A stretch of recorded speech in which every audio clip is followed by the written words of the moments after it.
preparation po namin sa mythology. Kararating lang na hindi lang magagawin. Ganda. Ganda oh.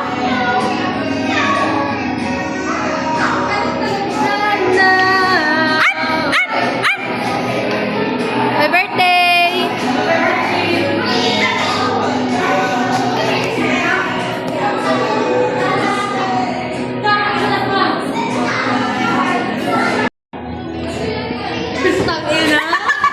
Grabe fantasy. Day, paano nga to, Day? Hindi, grabe ko lang sa mga nagkasagesa. So busy na po sila sa pag-prepare kasi mga competitive yan eh. Ano, mamaya na ganyan, sakaling si Day. Ayun pa lang, Hari. Wow! Mahal na tae. Kailangan natin ito simulan. Ako magagawa ng informasyon, ikaw magdidisenyo, ikaw magdala ng materyales, at ikaw sa layout. Kasi di ako. Mas maganda kung magkakasama tayong gumawa. Ha? Bakit ako aso? Hindi ako marunong mag-disenyo. Mas maganda siguro. Ikaw na lang ang gumawa.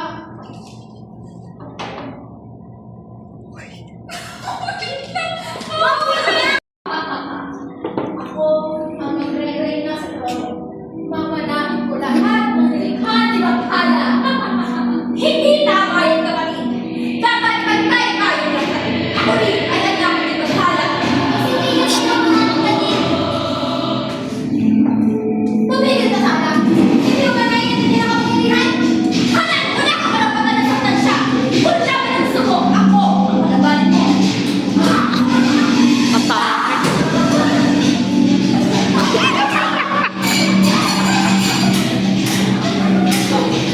Sumuko ka na bayaran. Tayo kami ka na salamat.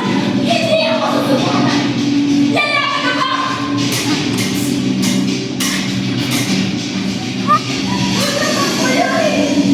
Pasensya. Hindi sinasalita. Kaya makakuha ka sa kanan. Sige, kayo ang pumunta sa gabi at ako naman sa araw. Pasensya na. Ngunit tandaan mo, maalala mo ang aking pagkakamali. Sige, mga anak, ang inyong pag-aaway ay nagtulong ng sugat. Ngunit sa sugat na iyon, unang araw na nababa ang loob. One, two, three. Isang araw sa silid-aralan, nagpa siya ang guro na gumawa ng proyekto tungkol sa kalikasan. Ang apat na hayop ay nasa iisang grupo ngunit hindi agad nagkakasundo. Kailangan natin simulan. Ako maghahanap ng informasyon, ikaw sa Ang biyaya ang bundok ngayon. Ganun ko kaya si Ali Rosa ng prutas. Magandang araw, Maria. May dala akong paggatong para kay Ate Rosa. Mabuti ka talaga, Juan. Ito prutas dahil natin kay Ate Rosa. Si Ate Rosa ay isang mahirap ngunit mabuting matanda. Madalas siyang tulungan ni Maria at Juan. Ate Rosa, ito po ang prutas at paggatong.